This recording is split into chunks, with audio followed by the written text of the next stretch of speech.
So we are here with Kristen Nicole, the author of the Twitter Survival Guide book and also the website All Facebook. And Kristen, thanks for taking the time to talk with us. No problem, anytime. And can you tell us a little bit about your book and who is it for and what's... Sure, it's for anybody that wants to know, the basics of Twitter. We cover the brief history of Twitter, how it got started, how it got popular, especially how it relates to South by Southwest, which we're at right now.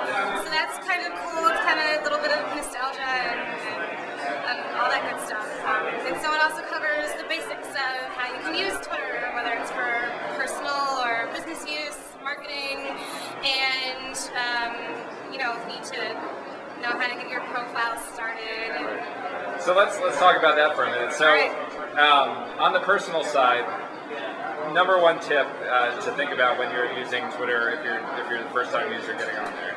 On the personal side, make sure that if you're using Twitter for personal uses, what you're putting out there is stuff that you want to be out in public. There's an option to have your Twitter feed private. So, if it's personal, keep it personal. If you want to use it for personal use, for public, go for it. So let's talk about, business users though, a little more tricky.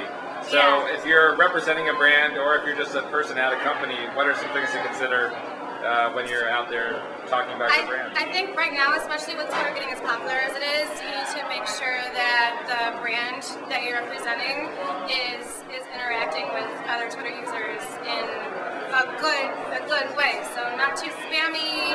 Make sure that you're incorporating some personal tweets in there, making people feel comfortable with talking to you. Right, definitely. So you're not just out there pitching people. Right, you don't want to pitch people all the time. You don't want constant links coming through. You want to make sure that it's really personable, and that way you can leverage, and reply type messages and direct messages to actually interact with folks on Twitter. Awesome, very cool. So let's talk about All Facebook for a second. Okay. So what are you guys doing over there? What's new over there? There's a lot going on. Facebook is making so many changes right now with their profiles, and it's kind of interesting how it's sort of looking to be a little bit like Twitter and friend feeds. So there's definitely always a lot going on at Facebook. So do you think the new homepages are a result of the success that friend feeds seen, or is it just them taking, kind of this idea of real-time web and implementing it with Facebook? I think that has a little bit to do with it. I mean, you see things like Twitter, and it's kind of the status update, which is, Facebook had a status update feature, so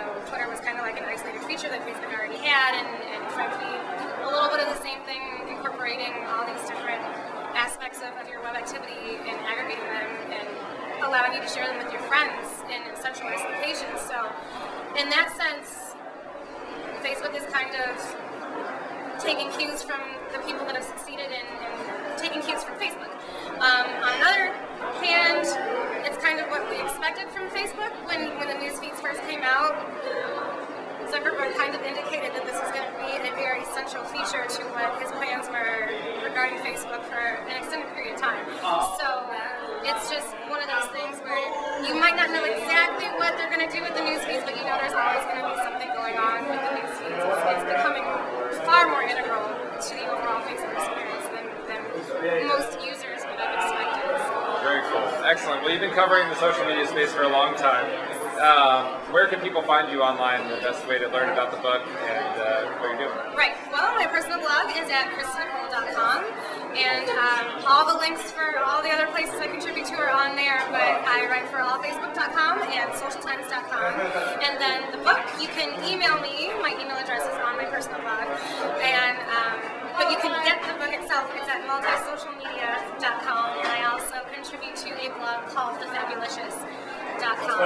Awesome. Well, thank you so much for your time, and you. enjoy the conference.